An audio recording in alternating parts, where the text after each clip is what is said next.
ওই আবু জেহেলের বাড়ি কি আছে? আবু জেহেলের বাড়ির কি করা হয়েছে?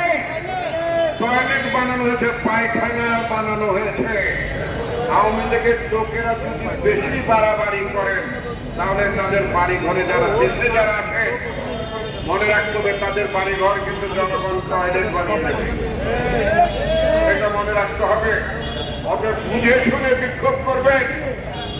আমেরিকায় নিরাপদে বসে বিক্ষোভ করা অনেক সোজা। বাংলাদেশের মানুষ কিন্তু আপনাদেরকে ছেড়ে দিয়ে কথা বলবে না। কয়েকদিন আগে আপনারা বিক্ষোভের চেষ্টা করেছিলেন, পুলিশ লাগে নাই, আনসার লাগে নাই, বিজিবি লাগে নাই। এদেশের জনগণ কিন্তু ধরে প্যাদানি দিয়ে তারপরে পুলিশের কাছে দিয়েছে। এটা কোনো আপনার চোরদের জন্য কোনো গণতন্ত্র নয়, দুর্বৃত্তদের জন্য কোনো গণতন্ত্র নয়, লুটেরাদের জন্য কোনো গণতন্ত্র নয়। কারণ তারা কোনো গণতান্ত্রিক পদ্ধতিতে নির্বাচিত হয়ে ক্ষমতায় ছিল না। সুতরাং তাদের বেলায় কোনো গণতন্ত্র প্রযোজ্য হবে না। এটা কথা স্পষ্ট ভাষায় বলতে চাই। বন্ধুগণ, আজকে নির্বাচন নিয়ে তাল বাহানা করার চেষ্টা করা হচ্ছে। আওয়ামী লীগ মনে করছে যদি নির্বাচন কোনোভাবে ঠেকিয়ে দেওয়া যায়, যদি কোনোভাবে বিলম্বিত করা যায়, তাহলে প্রফেসর মোহাম্মদ ইউনূস রাগে দুঃখে তিনি হয়তো ক্ষমতা ছেড়ে যাবেন। তারপর হয়তো ভারতের প্রেসক্রিপশনে এখানে অন্য কোন সরকার ক্ষমতায় বসবে এবং তার এক সময় বলবে সবাইকে নিয়ে আসেন একটা ইলেকশন। এই সবাই কেন জানে? এই সবাই হচ্ছে একটু আওয়ামী লীগও নিয়ে আসেন। ওটা কিন্তু বাংলাদেশে হবে না। 134 জন শিশু জীবন দিয়েছে, অনেক মা বোন জীবন দিয়েছে, হাজার হাজার মানুষ জীবন দিয়েছে, 20,000-এর মতো মানুষ পঙ্গু হয়েছে। কারোর এক চোখ নাই, কারোর দুই চোখ নাই, কারোর অঙ্গহানি হয়েছে।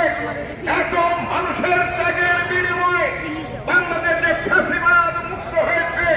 সেই বাংলাদেশের রাজনীতিতে, সেই বাংলাদেশের নির্বাচনে, সেই বাংলাদেশে ভবিষ্যৎ নির্বাচনের পরিক্রমায় ফ্যাসিবাদের কোন অংশগ্রহণ থাকতে পারবে না। এটা আমাদের স্পষ্ট অবস্থান। আর যারা নানা দফা দাবি নামে নির্বাচনকে বিলম্বিত করার চেষ্টা করছে, মনে করছেন আরেকটু সময় পেলে পেটে ক্ষুধা লাগলে বেশি করে খেতে পারবেন। সেটা কিন্তু আমরা বুঝি। বেশি পেটে ক্ষুধা রেখে তারপরে খাওয়ার চেষ্টা করছেন, তাতে করে কিন্তু একেবারে শরীর এত খারাপ হয়ে যেতে পারে তখন আর খাবারের সময় পাবেন না।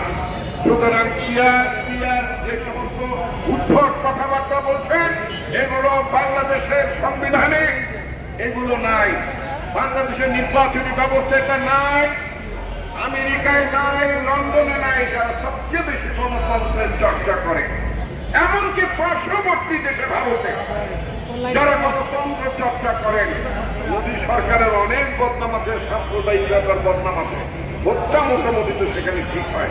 ওই দেশে কি পিয়ার আছে নাকি? ইন্ডিয়া পিয়ার আছে? লন্ডনে পিয়ার আছে নাকি? নাই। যুক্তরাষ্ট্রে আছে? নাই। পিয়ার একটা, সেটা কোথায় জানেন? ইহুদি দেশে এই ইহুদিরা পিয়ার সিস্টেমের নামে সংখ্যালঘু সরকার ওখানে জনগণকে জুলুম করার জন্য, ক্ষমতায় টিকে থাকার জন্য নেতানিয়াহু সরকার ইসরায়েলে গাজায় মানুষকে হত্যা করছে। ইসরায়েলিরা এই গাজা শিশুদেরকে তারা একের পর এক হত্যা করে চলছে শুধুমাত্র পিয়ার সিস্টেমের নামে। কারণ পিয়ার সিস্টেম যদি ইসরায়েলে না থাকতো তাহলে নেতানিয়াহু সরকার গঠন করতে পারত না।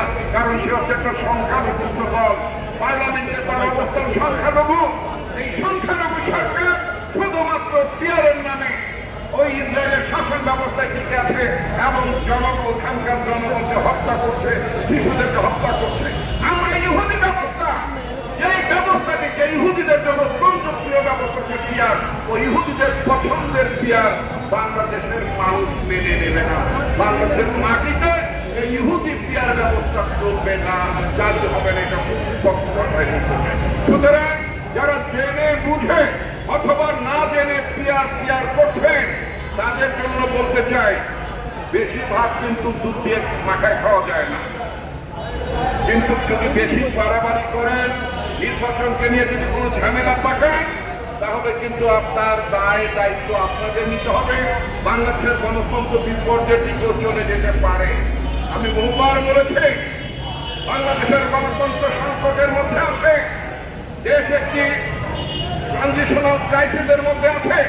এই সময় যদি সকল রাজনৈতিক দলগুলো যদি পরস্পরকে সহযোগিতা না করে, নির্বাচন অনুষ্ঠানে যদি সাহায্য সহযোগিতা না করে, তাহলে বাংলাদেশের নির্বাচন বিপর্যয়ের মধ্যে পড়ে যেতে পারে, যেটা হচ্ছে আওয়ামী লীগ এবং ভারতের নীল নকশা। আমরা আওয়ামী লীগ এবং ভারতের নীল নকশা বাংলাদেশে বাস্তবায়ন হতে দিতে পারি না। যারা নিজেদেরকে দেশপ্রেমিক বলে দাবি করে, যারা নিজেদেরকে গণতান্ত্রিক শক্তি বলে দাবি করে, যারা মনে করে বিদেশি ষড়যন্ত্রকে যারা রুখে দিতে চায়, তাদের দায়িত্ব হবে এই ভারত আওয়ামী লীগের চক্রান্তকে রুখে দেওয়া এবং নির্বাচন আয়োজনের ব্যাপারে আমাদের স্বার্থ অবস্থান রাখা। যদি ফেব্রুয়ারিতে নির্বাচন অনুষ্ঠিত না হয়, বাংলাদেশ অনিবার্যভাবে বিপদের মধ্যে পড়বে এবং ভারতীয় খপ্পরের মধ্যে চলে যাবে আমাদের রাজনীতি, যেটা আমরা হতে দিতে পারি না। বন্ধুগণ, আমি আমার বক্তব্য দীর্ঘায়িত করতে চাই না, শুধুমাত্র একটি কথাই বলতে চাই। বাংলাদেশের মানুষের অনেক ত্যাগ, অনেক রক্ত, অনেক সংগ্রামের বিনিময়ে আজকে একটি গণতান্ত্রিক রাষ্ট্র ব্যবস্থা প্রতিষ্ঠার দিকে আমরা এগিয়ে যাচ্ছি।